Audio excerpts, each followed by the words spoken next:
এর যুবক ভালো করে খেয়াল কইরো, তওবা এমন এক মেডিসিন, এই তওবার মেডিসিনের দ্বারা মানুষের জীবনের কালিমা আল্লাহ মুছে দেয়।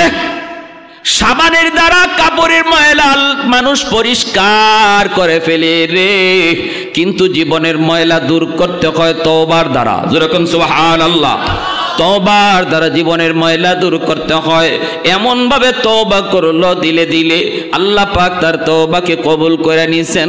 যেই মাত্র ডাক না সরাইছে আল্লাহু আকবার আল্লাহু আকবার, তাকায়া দেখে কলস ভরা মদ আল্লাহ পাক মুহূর্তের ভিতরে দুধ বানা দিছে। আরেকটু জোরে সুবহানাল্লাহ। फारूक तेरा नाम से इस्लाम रहेगा,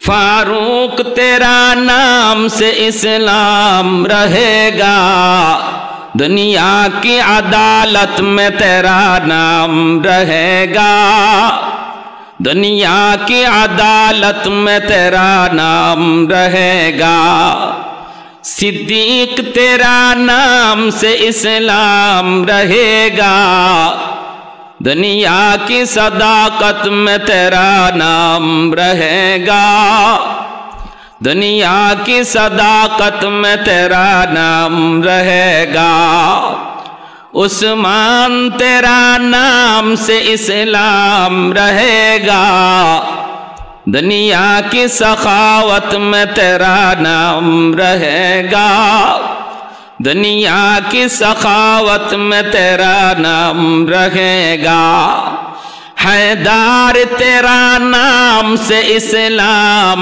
रहेगा, दुनिया की शजाअत में तेरा नाम रहेगा, मुआविया तेरा नाम से इस्लाम रहेगा, दुनिया की सियासत में तेरा नाम रहेगा। एक जोरे सुरे बोली अल्लाहु अकबर, मुसलमानेर आवाजे अल्लाहु अकबर।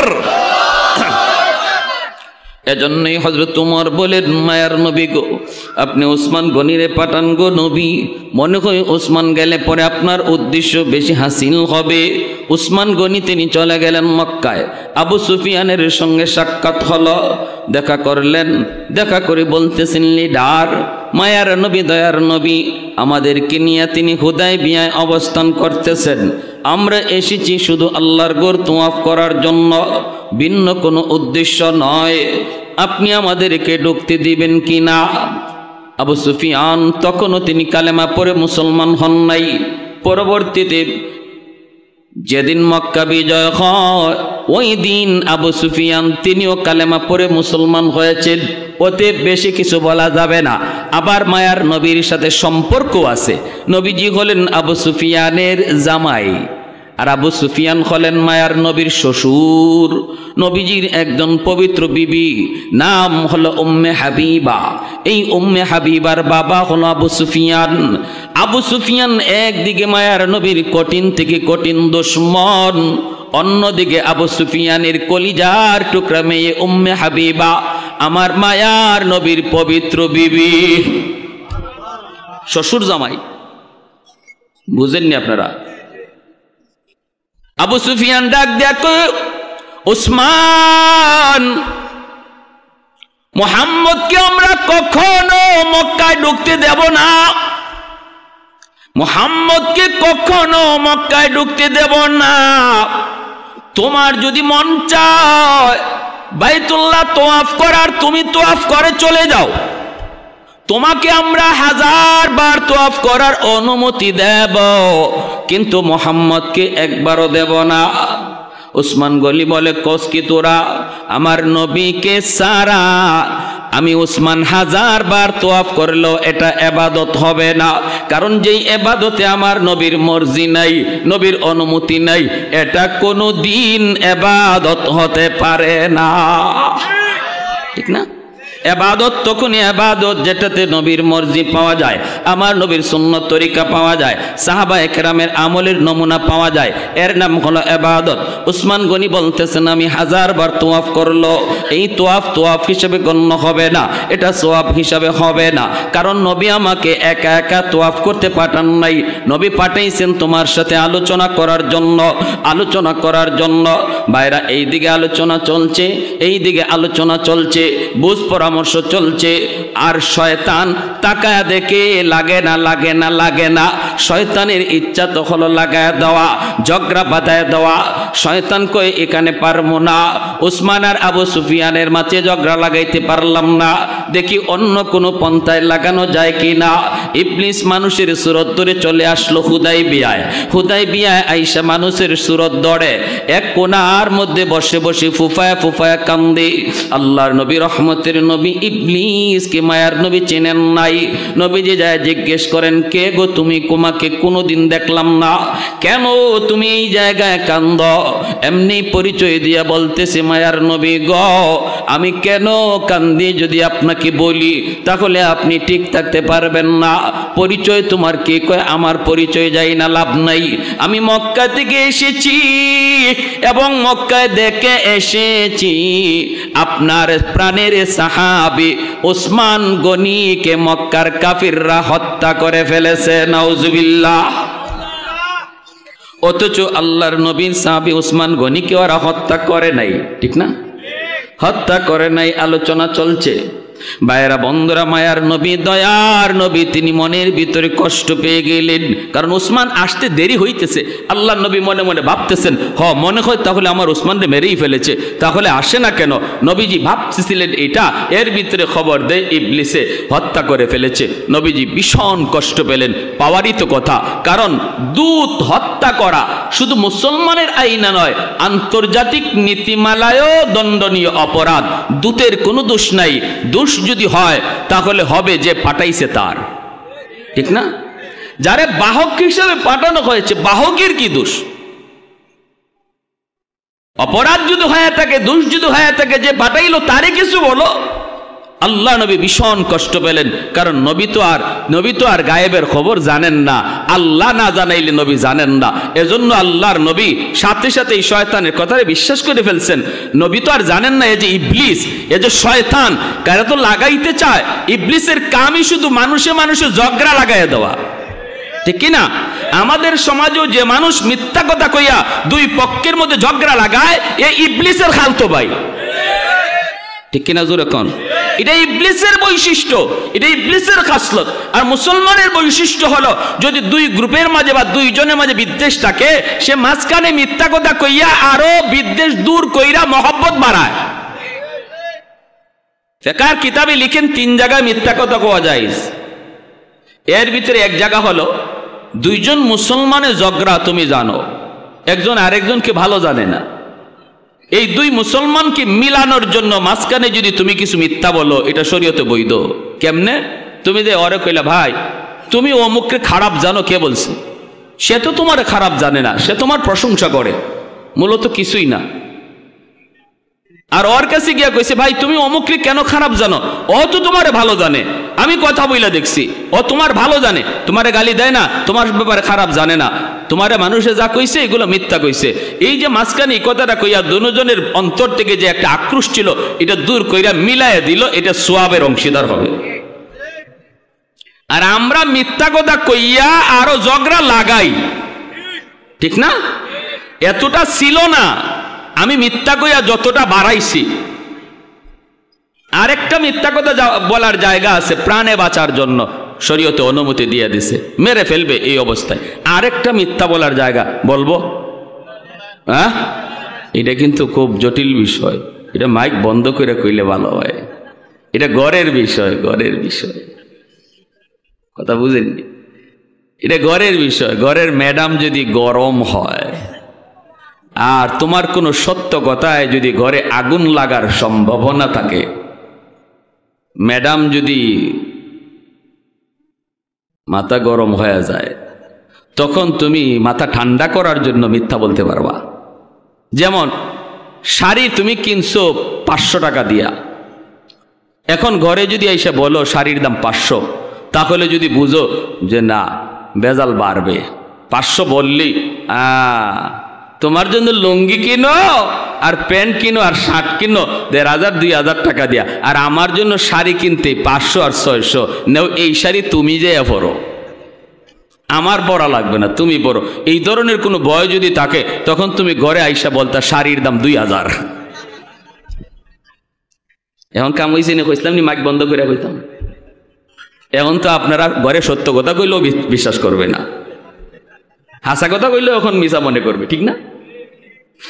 না তারপরে যাক বলে দিলাম তো, এই জন্য ওনারা এখন সতর্ক থাকবে। যে কথা বলতেছিলাম, এই ইবলিসের কাজ হলো মানুষে এরকম কি লাগাই দেওয়া, ঝগড়া লাগাই দেওয়া। এজন্য আল্লাহর নবীর কাছে আইসা কথা না বলি, যারা আমরা বসে যাই চুপচাপ, আমার দিকে আপনারা একটু মনোযোগ বেশি দিবেন, আমার কথাগুলো দিল থেকে আসবে। আর যদি একটু নড়াচড়া করেন তাহলে দেখা যাবে আমার কথাগুলো এলোমেলো হয়ে যাবে। বিশেষ করে মাইকটা কিন্তু আমার সাপোর্ট করতেছে না, যদিও মাইকের মেশিন টেশিন সব ভালো, হয়তো বা কোনো জায়গায় সেটিংয়ে কোনো সমস্যা হয়েছে। তারপর আমি আপনাদেরকে বলবো যদি একটু মনোযোগ থাকে তাহলে আমি সামনে আগাইতে পারবো। সহযোগিতা করতে রাজি আছেন সবাই ইনশাল্লাহ? কার কার ইচ্ছা আছে সহযোগিতা করার? মাশাআল্লাহ, আল্লাহ কবুল করো, জোরে বলি আমিন। লা ইলাহা ইল্লাল্লাহ।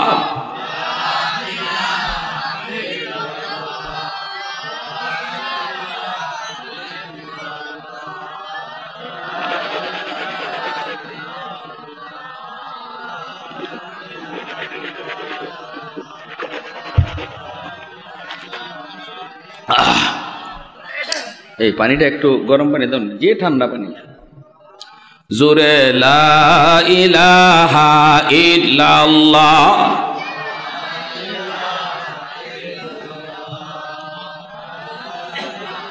লা ইলাহা ইল্লাল্লাহু মুহাম্মাদুর রাসূলুল্লাহ।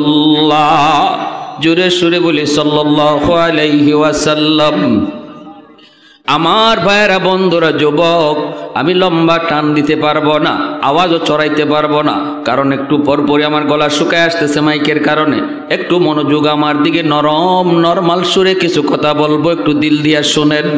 আল্লাহর নবী, রহমতের নবী বলতেছেন, সাহাবীরা, আমার ওসমানকে যারা হত্যা করেছে বিচার না নিয়ে আমি মদিনায় যাব না। তোমরা কে কে আমার হাতে হাত রেখে বায়াত নিবা? কে কে হাতে হাত রেখে বায়াত নিবা? ওসমান হত্যার বদনা না লইয়া আমি মদিনার দিকে রওনা দিব না রে। সাহাবায়ে কেরাম আল্লাহর নবীর হাতে হাত রেখে বায়াত নিলেন। ওই বায়াতটার নাম হলো ইসলামের ইতিহাসে হুদায়বিয়ার সন্ধির বায়াতের দোয়া। দ্বীনের নবী, মায়ের নবী বলেন, সাহাবীরা, তোমরা আমার হাতে হাত রেখে বায়াত নিয়েছো। আমার উসমান আজকে জীবিত নাই, যদি আমার উসমান থাকতো তাহলে উসমানের হাতটাও তো আমার হাতে লাগতো। তোমরা নিজেরা সাক্ষী থাকো, আমি আমার উসমানকে এত মায়া করি, এত আদর করি, এত মহব্বত করি রে। আমি নবীর দুইটা হাতের মধ্যে একটা হাত আমি নবীর হাত, আরেকটা হাত হলো আমার উসমানের হাত। নিচের হাতটা হলো আমি নবীর হাত, উপরের হাতটা হলো উসমানের হাত। যেই মাত্র এই খবর আবু সুফিয়ানের কাছে চলে গেল, নবীজি সাহাবায়ে কেরামের হাতে হাত রেখে উসমান হত্যার বদলা নিতে চান। আবু সুফিয়ান সাথে সাথে কয় কি, আমরা তো উসমানকে হত্যা করি নাই, মুহাম্মদকে এই খবর দিল কে? তাড়াতাড়ি করে চলো মুহাম্মদের কাছে যাই। উসমান গনিকে সাথে নিয়ে ওরা চলে আসলো হুদাইবিয়া নামক জায়গায়। আইসে বলতেছে, কে বলছে আপনারই? আমরা উসমান হত্যা করেছি, এই যে নেন আপনার উসমানকে। আল্লাহর নবীর সামনে উসমানকে তারা অক্ষত অবস্থায় ফিরাইয়া দিল। আল্লাহু আকবার। এইবার দ্বীনের নবী, মায়ার নবী বলতেছেন, আমরা মক্কায় ঢুকবো আল্লাহর ঘরখানে কাবা তওয়াফ করার জন্য, তোমাদের কোনো বাধা আছে? আবু সুফিয়ান কয়, বাধা আছে। এই বৎসর তোমরা মক্কায় ঢুকতে পারবা না, এখান থেকে তোমরা মদিনায় চলে যাও। সংক্ষেপে বলি, মোটামুটি সবার জানা উদ্দেশ্য আমার সামন দিকে। আল্লাহর নবীকে ওই অবস্থায় আবু সুফিয়ান কয়, না, তোমরা এই বৎসর মদিনায় চলে যাও, আগামী বৎসর আসবা উমরা করার জন্য, এই বৎসর মক্কায় ঢুকতে দেওয়া হবে না। একটা সন্ধি হোক এই মর্মে একটা সন্ধি হোক লিখনি। এই সন্ধির মধ্যে আল্লাহর নবীর সাথে আবু সুফিয়ানের একটা লিখিত চুক্তি হয়। এই চুক্তির মধ্যে যতগুলি পয়েন্ট, প্রতিটা পয়েন্ট ছিল দুশমনদের পক্ষে, মক্কার মানুষদের পক্ষে, নবীজির বিপক্ষে। 1 নম্বর সন্ধির প্রস্তাবটা ছিল এই বছর উমরা করা যাবে না, এখান থেকেই তোমাদেরকে রিটার্ন মদিনায় চলে যেতে হবে। আল্লাহর নবী বলেন ঠিক আছে লেখো। যেই মাত্র লিখতেছেন হযরত ওমর মায়ার নবীর হাত ধরে বলেন, নবী গো, এখান থেকে ফিরত যাওয়ার জন্য মদিনা থেকে আসি নাই, ইয়া রাসূলুল্লাহ এই প্রস্তাবে রাজি হইয়েন না, আমরা জান দিতে প্রস্তুত গো নবী, তবুও উমরা না করে মদিনায় যাইতে রাজি না। নবী বলেন, ওমর চুপ করো, আমি নবী নিজের থেকে কিছু বলি না, যা বলি আমার আল্লাহর ইশারায়। মা ইয়ানতিকু আনিল হাওয়া ইন হুয়া ইল্লা ওয়াহয়ু ইউহা, আমি নবী নিজের থেকে কিছু বলি না, অতএব না কথা বাড়াও না। 1 নম্বর পয়েন্ট লেখা হলো। 2 নম্বর পয়েন্ট, আগামী বছর আপনারা আসবেন, অস্ত্র ছাড়া কিছুই সাথে আনতে পারবেন না। 3 দিন আপনারা অবস্থান করবেন, এর ভিতরে মক্কা থেকে কাউকে সাথে নিতে পারবেন না।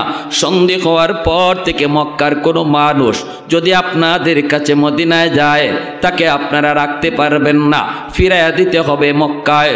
আর যদি মদিনা থেকে কোনো মানুষ আমাদের কাছে আয়, আমরা তারে ফিরাইয়া দিব না, আমরা তাদের নিজেদের মধ্যে রাখবো। দেখেন কত বড় কথাটা বুঝছেন? আপনাদের লোক যদি আমাদের কাছে আসে আমরা ফিরায় দিব না, কিন্তু আমাদের মক্কা থেকে কোনো মুসলমান যদি তোমাদের কাছে যায়, আমাদের কাছে ফিরায় দিতে হবে। দ্বীনের নবী মায়ার নবী বলেন লেখো, হযরত ওমর কত গরম সাহাবী, নবীজির পাশে বইসা নবীর হাত মোবারক আবারও ধইরা বলতেছেন, মায়ার নবী গো, এটা লেখেন না, এই অনুমতি দিয়েন না গো নবী। ও গো নবী কি কন, ওরা যা বলতেছে তাই আপনি লিখতে দিতেছেন। নবী তখনও বলেন, ওমর চুপ করো, কথা কয়ো না, একটু ধৈর্য ধরো। আল্লাহ পাক রব্বুল আলামিন এই সন্ধিকে তিনি সুস্পষ্ট বিজয় ঘোষণা করেছেন। মেয়াদ হবে 10 বছর, 10 বছরের ভিতরে মক্কার মানুষ মদিনায় যাবে, মদিনার মানুষ মক্কায় আসবে, ব্যবসা বাণিজ্যের সুবিধার্থে একজন আরেকজনের সাথে কথা বলবে, লেনদেন হবে। কিন্তু মক্কার মুসলমান যদি মদিনায় থাকতে যায়, তারে ফেরত পাঠায় দেওয়া লাগবে। মক্কার কোনো মানুষ মদিনায় যেয়ে থাকতে পারবে না, বাকি যাতায়াত থাকবে, কাফের মুসলমানে ব্যবসা বাণিজ্য হবে। শুধু এতটুকুই ছিল, এতটুকুই মুসলমানদের প্লাস পয়েন্ট। হযরত ওমর ফারুক রাদিয়াল্লাহু তাআলা আনহু বারবার নিষেধ করেন, এরপর নবী অনুমতি দেন লেখার জন্য। সর্বশেষে যখন এই পত্রের মধ্যে 2 দিক থেকে লেখা হবে, একদিকে মায়ার নবী নাম, আর একদিকে লেখা হবে আবু সুফিয়ানের নাম। আমার নবীর নাম যখন সন্ধির মধ্যে লেখা হয়, তখন লেখা ছিল মুহাম্মাদুর রাসূলুল্লাহ। এই তুমি মুহাম্মাদুর রাসূলুল্লাহ আমার নবীর নাম লেখা হয়, আর ওইদিকে আবু সুফিয়ানের নাম। হঠাৎ করে বেঈমানরা আবদার করে বসলো, অবজেকশন করে বসলো, মুহাম্মদ সন্ধির মধ্যে যদি তোমার নামের শেষে রাসূলুল্লাহ শব্দ থাকে, তাহলে আর সন্ধি করে কি লাভ? আমরা তো রাসূলুল্লাহ শব্দটাই মানি না। যদি এই সন্ধির মধ্যে রাসূলুল্লাহ শব্দ থাকে আর আমাদের স্বাক্ষর থাকে, তাহলে তো আমরা মাইনা নিলাম। অতএব রাসূলুল্লাহ শব্দ লেখা যাবে না, লিখতে হবে মুহাম্মদ ইবনে আব্দুল্লাহ। আব্দুল্লাহর বেটা আব্দুল্লাহর বেটা মোহাম্মদ, এইভাবে লিখে সন্ধি লিখতে হবে। আল্লাহর নবী রহমতের নবী বলতেছেন, আলী রাসূলুল্লাহ শব্দ কেটে দাও রে। হযরত আলী তখন চোখের পানিটা সাইরা কলমটা এই জায়গায় রাইখা বলেন, মায়ার নবী গো, আমি আলীর হাত আপনি কাইটা ফালায় দেন, আমি সহ্য করব, মাইনা নিব, কিন্তু এই হাত দিয়া আমি রাসূলুল্লাহ কাটতে পারবো না। কেউ কাটতে রাজি হয় না, কেউ কাটতে রাজি হয় না। মায়ার নবী কেন? আমার নবী শুধু মুসলমানের জন্য রহমত না, বেঈমানের জন্য আমার নবী রহমত। ঠিক কিনা জোরে কোন? দ্বন্দ্ব হয়ে যায়, ঝগড়া বেঁধে যায়। 1400 সাহাবায়ে কেরাম প্রস্তুত তারা জিহাদ করার জন্য, মক্কায় ঢোকার জন্য সবাই রেডি, সবাই রেডি। কিন্তু মায়ার নবী তিনি বলতেছেন, না, এখন মক্কায় ঢোকা যাবে না। এই অবস্থায় যদি ঢোকা হয় তাহলে মারামারি হবে। মক্কায় এইভাবে ঢুকতে আমি নবী রাজি না। না না, নবীজি যুদ্ধ বিগ্রহ বাঁচানোর জন্য, ঝগড়া বিবাদ থেকে সরানোর জন্য, শান্তি প্রতিষ্ঠার জন্য আল্লাহর নবী নিজের স্বার্থকে ছোট কইরা দুশ্মনদের স্বার্থটারই বড় দেইকা সন্ধির প্রস্তাব মাইনা নিতেছেন। এমনকি আমার নবীর শেষে রাসূলুল্লাহ শব্দ কাটতে কয়, এটাও নবীজি রাজি হয়ে গেছে। যখন কেউ কাটে না, মায়ার নবী নিজের হাতে কাইটা দিছেন। আল্লাহু আকবার। তখনই আল্লাহ পাক রব্বুল আলামিন পবিত্র কোরআনের সূরা ফাতহার মধ্যে এই আয়াতে আল্লাহ পাক কয়, মুহাম্মাদুর রাসূলুল্লাহ ওয়াল্লাযীনা মাহু আশিদ্দাউ আলাল কুফফার। আল্লাহ পাক রব্বুল আলামিন তিনি ইশারা দিলেন, এ দুশমনের দল, তোমরা আমার বন্ধুর নামের শেষে রাসূলুল্লাহ শব্দ কেটে দিয়েছ, সাময়িকভাবে শুধু কাটছো, একটা সন্ধির কাগজের মধ্যে তোমরা কাটছো। এই কাগজ আজ আছে কাল নাই, কিন্তু আমি আল্লাহ এমন এক কাগজের মধ্যে আমার নবীর নামের সাথে রাসূলুল্লাহ লিখে দিব, কিয়ামত পর্যন্ত আর মিটানো যাবে না। আর একটু জোরে কন্যা মুসলমানের আওয়াজে সুবহানাল্লাহ। কৌনাইন মুখতারে খুদা তুমকো বানায়া, কৌনাইন মুখতারে খুদা তুমকো বানায়া, उम्मत का निगाहबान खुदा तुमको बनाया, उम्मत का निगाहबान खुदा तुमको बनाया। मौला मेरा आका मेरा रहमत की नबी है, ताजदार मदीना है तुम्हारे अरबी है। अशजार ने देते हैं नबूवत के शहादात, तशकीक कमर में है तो अंगुल की इशारात। আমার ভাইরা বন্ধুরা, যুবক,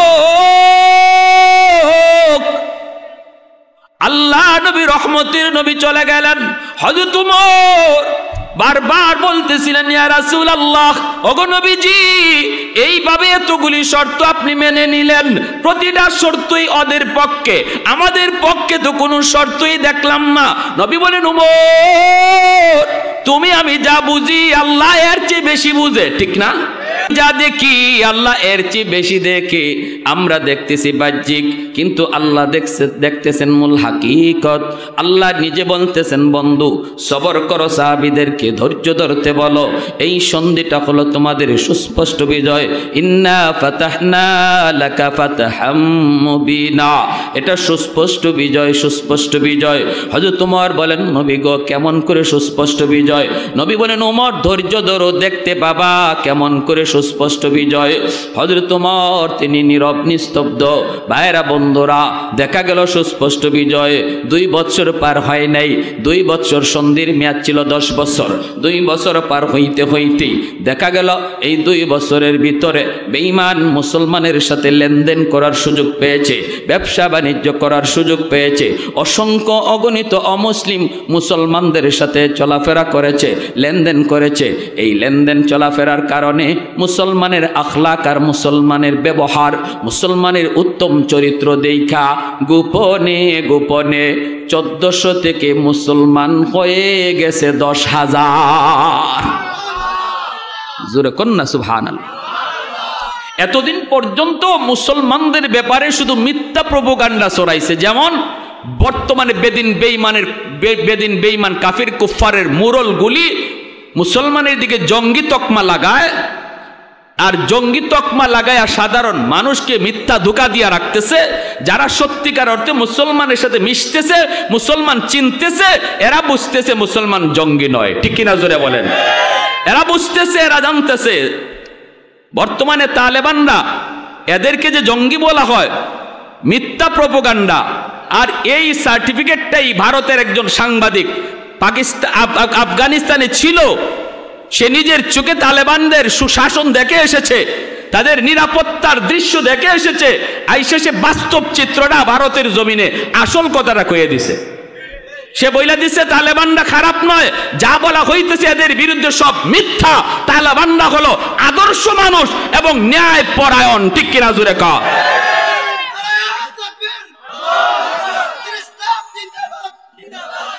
প্যারে হাজিরিন, এজন্য মিথ্যা গুজবে কান দেয়া যাবে না। আমার নবীর বিরুদ্ধে আবু জাহেল মিথ্যা গুজব রটাইছিল, আর এই 2 বছরে মুসলমানদের সাথে মিলামিশা করার সুযোগ পাইছে সন্ধির কারণে। আর এতে করে সাধারণ কাফির কুফফার মুসলমানরা যে কত ভালো, এদের আখলাক যে কত সুন্দর, আমার নবীর চরিত্র যে কত ভালো, এটা নিজের চোখে দেখা 1400 থেকে 2 বছরে হয়ে গেছে 10,000। হইছে নি কাম? আবু জাহেল কয়, কিরে সন্ধির মেয়াদ হইল 10 বছর, 2 বছরেই যদি 10,000 হইয়া যায়, 10 বছর পার হইলে আমাকে পিছনে কেউ থাকবো নি? কথা বুঝেন না আপনারা? 10 বছর যদি মেয়াদ যায় তখন থাকবো কিছু?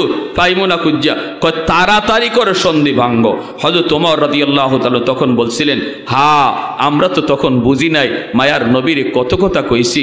আমি এমনও কইছিলাম, নবী গো আমি যে ধর্ম গ্রহণ করেছি ইসলাম, এটা কি সত্য নয়?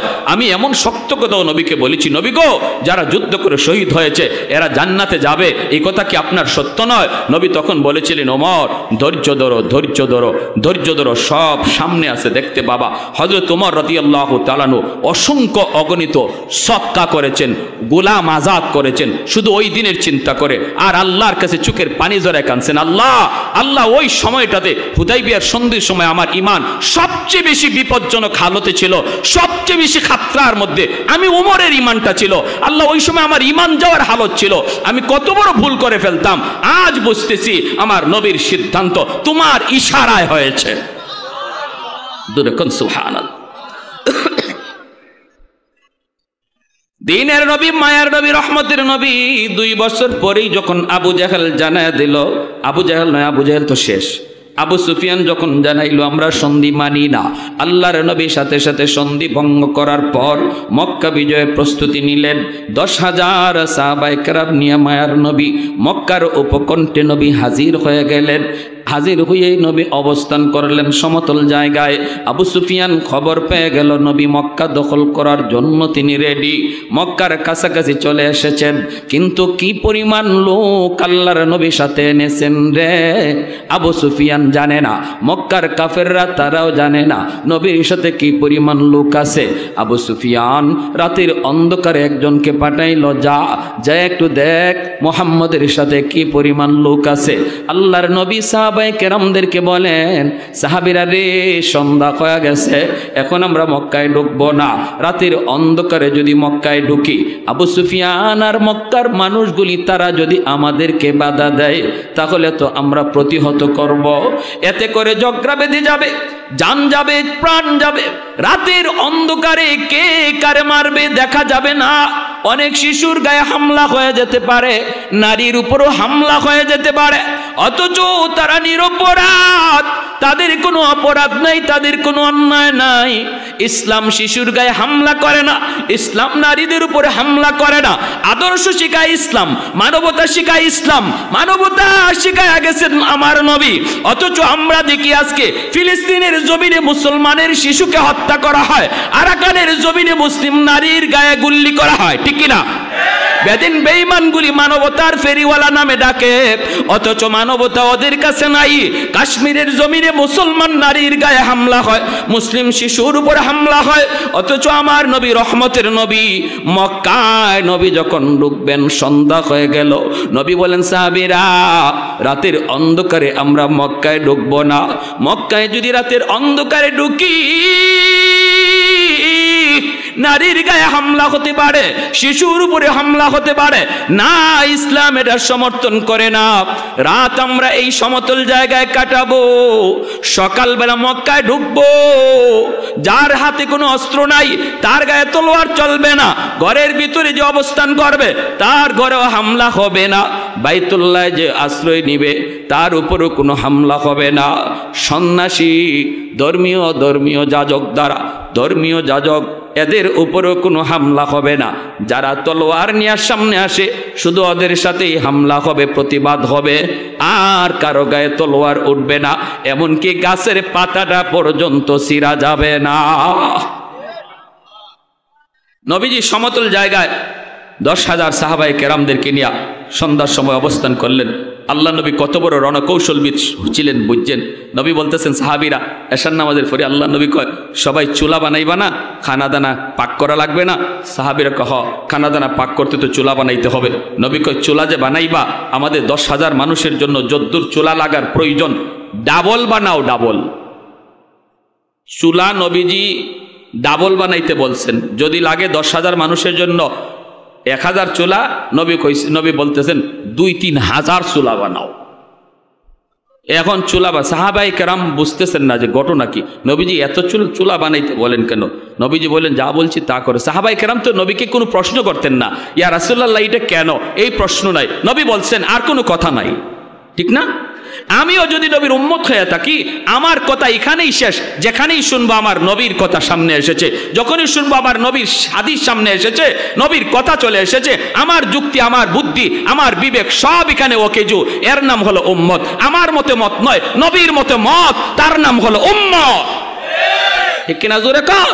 আর যদি আমি পণ্ডিতি দেখাই, না না অসুবিধা কি, অসুবিধা কি, অসুবিধা কি, এর নাম হইল পণ্ডিতি, এর নাম হইল পণ্ডিতি।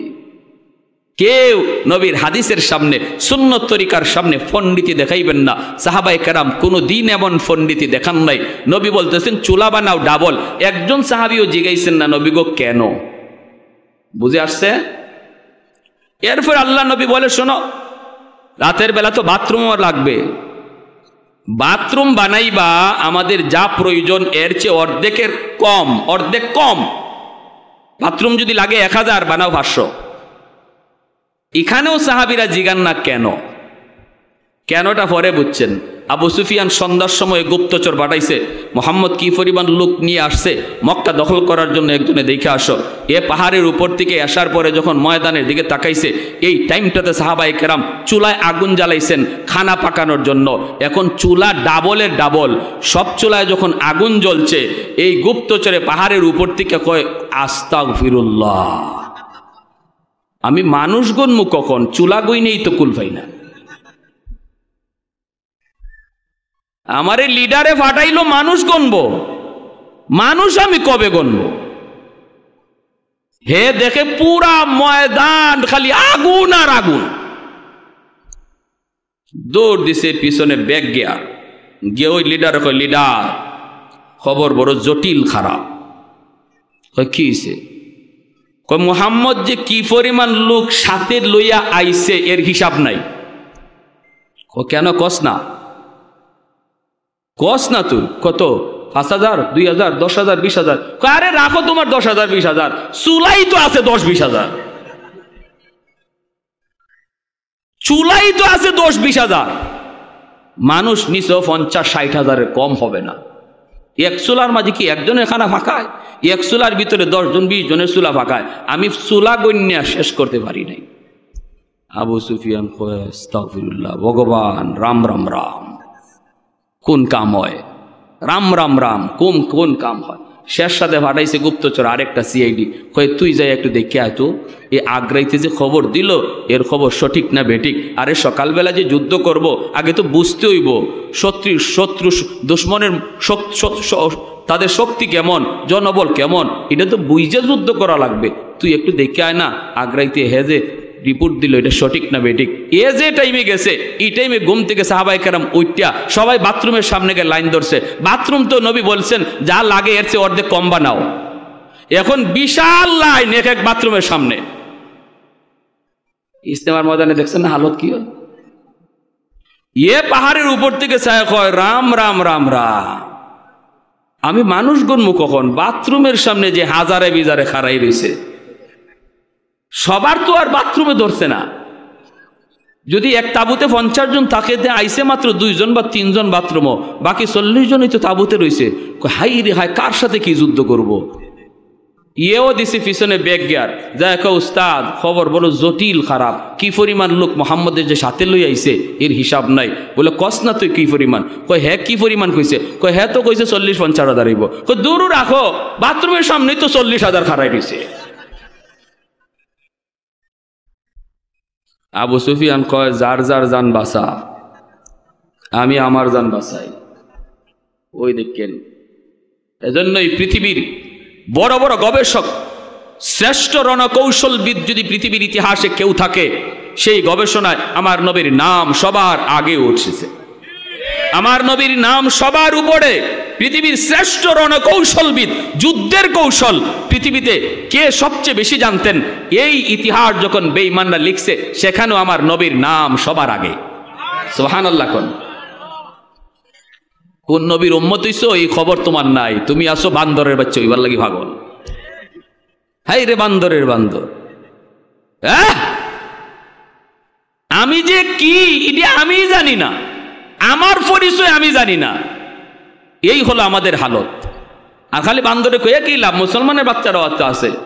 এই কিছুদিন আগে আর্জেন্টিনা ব্রাজিল গেছে না, কত যে মেসির উম্মত খারাইছে রাস্তায়, আর কত নেইমারের উম্মত যে খারাইছে। কি জবাব দিবা, কি জবাব দিবা? যে নবীর উম্মত তুমি, এই নবীর কথাগুলি শোনো, নিজের ওইভাবে তৈরি করো, আমার নবীর রঙে রঙিন বানাও, নবীর উম্মত দাবি করার মতো নিজের সুরতটা তৈরি করো, দেখবা আল্লাহ খুশি হয়ে যাবে। আর আল্লাহ যদি খুশি হয়ে যায়, বদরের ইতিহাস আবার ফিরে আসবে ইনশাআল্লাহ। বদরের ইতিহাস আবার ফিরে আসবে। হাতের খেজুরের ডাল তলোয়ার বানায় দিবে কে?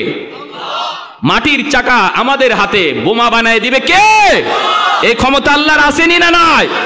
দুশ্মন অ্যাটম বোমার মালিক হতে পারে, পারমাণবিক বোমার মালিক হতে পারে দুশ্মন, কিন্তু যদি আল্লাহকে আমরা রাজি করতে পারি আর আল্লাহর পাশে নিয়ে ময়দানে নামতে পারি, দুশ্মনের পারমাণবিক বোমা মুসলমানের ক্ষতি করতে পারবে না। আফগানের জমিনে বলেছে, নাবিকরা বলেছে, তাদের পাইলটরা বলেছে, জঙ্গি বিমান নিয়ে আফগানের মাটিতে এসেছে বোমা নিক্ষেপ করার জন্য। ওই জঙ্গি বিমানের পাইলটরা কয় আমরা বোমাগুলি আফগানে ফালাই, আর দেখি শূন্যের মধ্যে একজন মানুষ বোমাগুলা এক হাতে লুপে ফেলে। আমাদের ফালানো বোমা হাতে লুপে সাগরে নিক্ষেপ করে, একটা বোমাও আফগানের মাটিতে ফালাইতে পারি নাই। এই রিপোর্ট যখন বাইডেনকে দেয়, জো বাইডেনকে, তখনই জো বাইডেন বলে আফগান থেকে সৈন্য প্রত্যাহার করো, কারণ আফগানে তালেবান তাদের শক্তি নিয়ে মাঠে নামে নাই, তারা এক অদৃশ্য শক্তি নিয়ে মাঠে নামছে। আরে হাতেরিন, তুমি সেই জাতি, তুমি, তোমার পিছনে আল্লাহর গাইবি হাত, এই কথাটা তুমি ভুলে গেছো। এজন্য তুমি ভারতকে পাশে চাও, রাশিয়ারে পাশে চাও, আমেরিকারে পাশে চাও, চীনকে পাশে চাও, আর আল্লাহ নারাজ হয়ে বসা। আল্লাহকে বান্দা তুই কারে পাশে টানোস? তুই ওদেরকে ছাড়, আমি আল্লাহ তোর পাশে কিনা এটা দেখ। যদি আমি তোর পাশে থাকি, তামাম দুনিয়ার দুশ্মন তোর মোকাবেলায় দাঁড়িয়ে যাক, কোনো ক্ষতি করতে পারবে না। আমি আল্লাহ একাই যথেষ্ট। আওয়াজ দিয়া কোন ঠিক কিনা? পশ্চিমাদের চোখ পড়েছে কাবাগরের প্রান্তরে, ব্রিটিশ দালাল দল বেঁধেছে ধ্বংস করতে চায় কারে। পশ্চিমাদের চোখ পড়েছে কাবাগরের প্রান্তরে, ব্রিটিশ দালাল দল বেঁধেছে ধ্বংস করতে চায় কারে। আল্লাহ পাকের ঘর তোর সাহস থাকলে ধর, ঠিক না? আল্লাহ পাকের ঘর তোর সাহস থাকলে ধর, দো জাহানের মালিক যিনি পবিত্র কাবার, ওই আরবের দিন বাঁচাতে সত্য ন্যায়ের মুক্তি চাই, মুহাম্মাদের বাহিনী আজ আসলে তোদের রক্ষা নাই। ওই আরবের দিন বাঁচাতে সত্য ন্যায়ের মুক্তি চাই, মুহাম্মাদের বাহিনী আজ আসলে তোদের রক্ষা নাই। মুহাম্মাদুর রাসূলুল্লাহর বাহিনী আসেনি, হাত উঠে বলো আসেনি।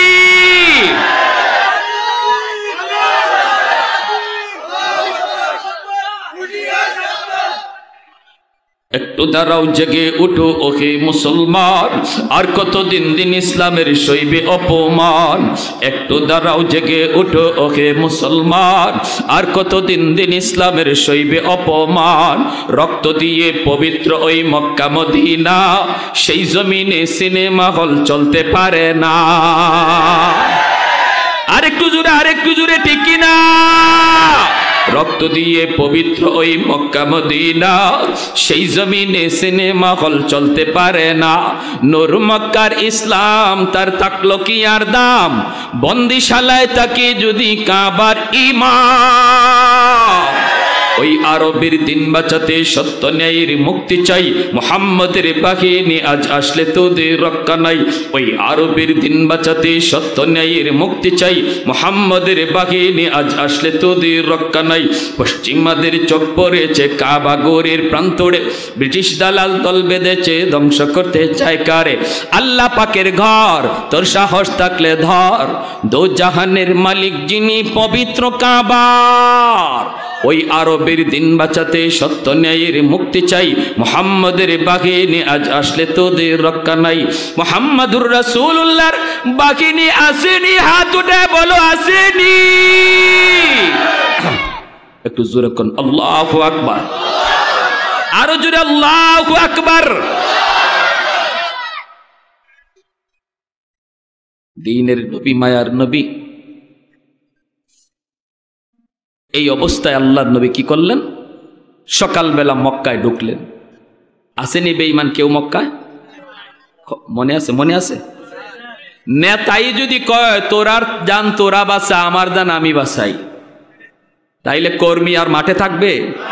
কি কোন থাকবে? আর আমার ভাইয়েরা, বন্ধুরা, যুবক, আল্লাহর নবী তিনি মক্কায় ঢুকলেন। এই অবস্থায় কেউ নবীর সামনে দাঁড়ায় না, সাহাবায়ে কেরামের সামনেও কেউ দাঁড়ায় না। আল্লাহর নবী মক্কায় ঢুকে বলতেছেন, সাহাবীরা রে, এতদিন পর্যন্ত তোমাদের বাড়ি ঘর, এখন শুনলেন কথাটা, শুনলেন এখনের কথাগুলো সবচেয়ে ইম্পর্টেন্ট। মুহাম্মাদুর রাসূলুল্লাহ ওয়াল্লাযীনা মা'হু আশিদ্দাউ আলাল কুফফার রুহামাউ বাইনাহুম। কাফের কুফফারদের ক্ষেত্রে নবী গরম, ইমানদারের ক্ষেত্রে নবী নরম। আমার নবী কতটা নরম ছিলেন, কতটা নরম ছিলেন। দুশমনদের সামনে নবী মানবতা দেখাইছেন। আমার নবী শুধু মুসলমানের জন্য রহমতের নবী না, কুল কায়নাতের জন্য রহমত।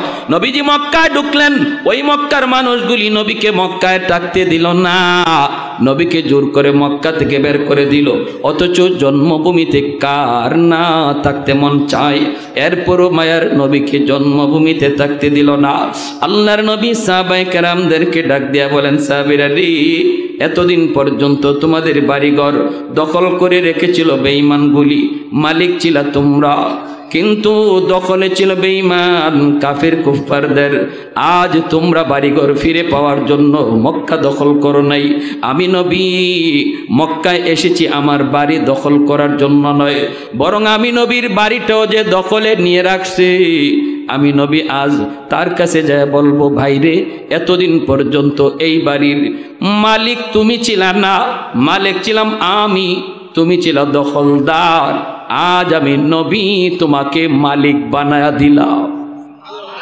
আরেকটু আস্তে সুবহানাল্লাহ কোন, আরেকটু আস্তে সুবহানাল্লাহ কোন। পৃথিবীর জমিনে এমন কোন নজির কেউ দেখাইতে পারবে? পৃথিবীতে এমন কোন নজির কেউ দেখাইতে পারবে না। এত নির্যাতন, আমার ঘর থেকে যে পিটাইয়া আমারে বাইর করলো, বাইর কইরা এই ঘরের মধ্যে দখলদারি লইয়া বইয়ে থাকলো। পরে আমি শক্তি জুগাইয়া এই বাড়ি দখল করলাম। এরপরে আমি বাড়ির দখলে নিলাম না, বরং আমি কোনো বদলাও নিলাম না, তারে মারলামও না, মাইরা বাড়ি থেকে বেরো করলাম না, বরং আইসা বললাম, ভাইরে তুমি আমারে মারছিলা, আমি বাড়ি চাইরা চলে গেছিলাম, তুমি এই বাড়ি দখল করে নিছো, আজ আমি তোমাকে এই বাড়ির মালিকানাও বুঝায় দিলাম। একটা নজির দেখাও, একটা নজির দেখাও, একটা নজির দেখাও বৌদ্ধ ধর্মের, একটা নজির দেখাও খ্রিস্টান ধর্মে, একটা নজির দেখাও ইহুদি ধর্মে। এমন কোন ধর্মের কোন ধর্মীয় নেতার একটা নজির, একটা দৃষ্টান্ত দেখানো যাবে না।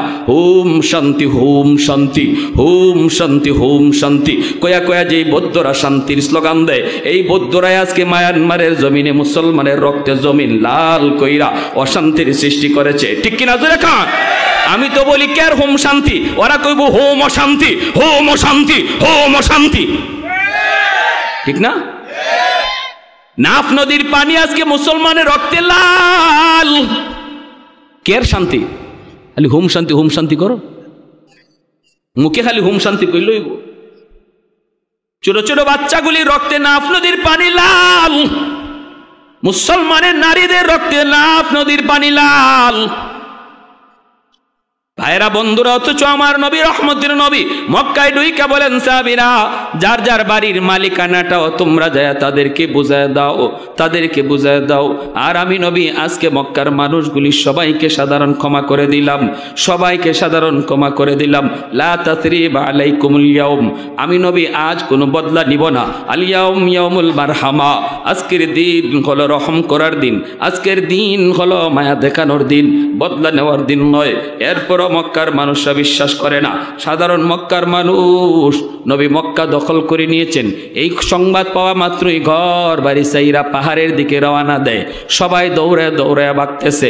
একজন বৃদ্ধা মহিলা মাথার মধ্যে ভারী একটা বোঝা লইয়া, ওই মহিলাও সে পাহাড়ের দিকে দৌড়ায়। আল্লাহর নবী রহমতের নবী তিনি তাকায় তাকায় দেখেন মানুষগুলি নবীর কথা বিশ্বাস করে না। নবী একজনকে জিজ্ঞেস করেন, মহিলারে জিজ্ঞেস করেন, মা তুমি কোথায় যাও? মহিলা মায়া আর নবীকে জীবনে কোনোদিন দেখে নাই, নবীকে চেনেও না। মহিলায় কয়, বাবা যুবক তুমি বুঝি জানো না মক্কা মুহাম্মদ দখল করে নিয়েছে? আল্লাহর নবী বলেন, মাগো আমি জানি মুহাম্মদ মক্কা দখল করেছেন, কিন্তু ভয় পাবো কেন? তিনি তো সবাইকে সাধারণ ক্ষমা করে দিয়েছেন, তিনি তো বলেছেন তিনি বদলা নেবেন না। মহিলায় কয়, বাবা যুবক মুহাম্মদকে তুমি চিনো না রে বাবা। মুহাম্মদ কঠিন দিলের মানুষ, রক্তপাত পছন্দ করে, ঝগড়া বিবাদ পছন্দ করে, মারামারি কাটাকাটি পছন্দ করে। মুহাম্মদ কঠিন দিলের মানুষ। যেই নির্যাতন মক্কার মানুষগুলি মুহাম্মদকে করছে আমি নিজের চোখে দেখছি। অতএব বদলা না নিয়ে ছাড়বে না, যদিও কয় বদলা নিবে না, কিন্তু এরপরও কিছু না কিছু নিবই। যেই নির্যাতন মক্কার মানুষগুলি মুহাম্মদকে করছে রে যুবক, আমি নিজের চোখে দেখেছি। অতএব তাড়াতাড়ি জান বাঁচাও, তাড়াতাড়ি জান বাঁচাও। আল্লাহ নবী রহমতের নবী তখন বলে, মা বোঝাটা অনেক ভারী গো মা, তুমি বৃদ্ধা মানুষ, তোমার জন্য নিতে কষ্ট হবে। আমি জোয়ান মানুষ, আমার মাথায় তুমি বোঝাটা উঠায় দাও, আমি তোমাকে জায়গা মতো পৌঁছায় দিব। মহিলা নবীর মাথায় বোঝাটা উঠায় দিল। আল্লাহর নবী মাথার মধ্যে বোঝা লইয়া আমার রহমতের নবী যখন যান, চোখ থেকে দর দর করে পানি পড়ে আর কান্দে। আর নবী কয়, মালিক তুমি কুদরতি নজরে দেখো,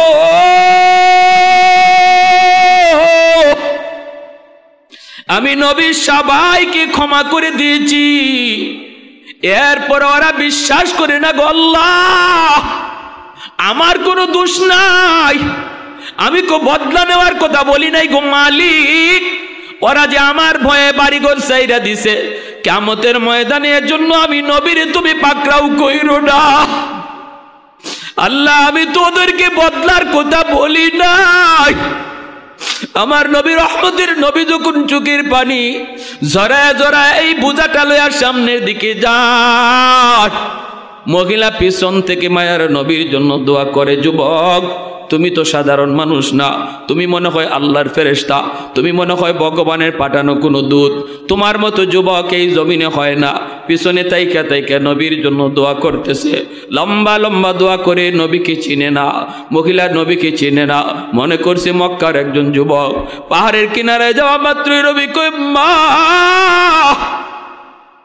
মহিলা পিছন দিয়া কই বাবা এখানে রেখে দাও। আমার নবীর চেহারার মধ্যে হাত বুলায়, বাবা এত সুন্দর তোমার চেহারা, এত মায়া তোমার চেহারা। বাবা এখন যে তুমি মক্কায় যাইবা এই পথ দিয়া যাইও, এই দিকে যাইও না। আল্লাহ নবী বলতেছে জাম্মা আম্মা মা গো এই দিকে গেলে কি হবে? কয় বাবা এই দিকে গেলে মুহাম্মদের সামনে পড়ার ভয় আছে রে বাজার, এই রাস্তা দিয়ে তুমি যাইও না, এই রাস্তাটা বড় বিপদ, ওই দিকে চইলা যাও। আল্লাহ নবী তখন আর কথা বন্ধ করতে পারেন নাই, নবী আর কথা বন্ধ রাখতে পারেন নাই। নবী তখন বলতেছেন মা গো মুহাম্মদ সম্পর্কে তোমার ধারণা কেমন? কয় মুহাম্মদ তো কঠিন দিলের মানুষ, খালি রক্তপাত পছন্দ করে, খুন খারাপি পছন্দ করে।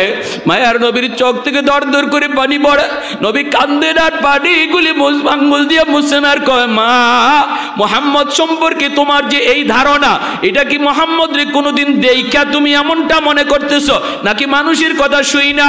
মহিলা কয় বাবা আমি মুহাম্মদকে কোনোদিন দেখি নাই, আবু জাহেলের কথা শুই না, আবু সুফিয়ানের কথা শুই না, আমি দেখেছি ওই মক্কার কাফিরগুলির কথা শুই না, ওরা বলছে মোহাম্মদ খুনাখুনি পছন্দ করে। এইবার মায়ার নবী দয়া নবী চোখের পানিটা মুইসা কয় মা গো মোহাম্মদকে আর মানুষের কথা শুই না, চিনতে হবে না, আজকে নিজের চোখে তুমি দেইখা চিনে নাও। যেই যুবক এতক্ষণ পর্যন্ত তোমার বোঝা মাথায় লইয়া এই পর্যন্ত পৌঁছায়া দিল, আমি সেই যুবক যার নাম হলো মুহাম্মদ। মহিলার সাথে সাথে চিৎকার দিয়া জমিনে পইরা যায়, মায়ার নবীর গলা জড়ায় ধরে বাজান রে, এতদিন পর্যন্ত বেঈমান আমারে কি বুঝাইলো, ওরা কি শুনাইল, আজকে নিজের চোখে মুহাম্মদকে দেখলাম। বাবা আমার বুঝ হয়ে গেছে এই জমিনে তোমার চেয়ে এত সুন্দর মানুষ, এত আখলাকওয়ালা মানুষ, এত নরম দিলের মানুষ আল্লাহর জমিনে আর আরেকজন আছে আমার মনে হয় না। বাবা আমি আর দেরি করতে চাই না, তাড়াতাড়ি আমাকে কালেমা পড়ায়া মুসলমান বানায়া দাও।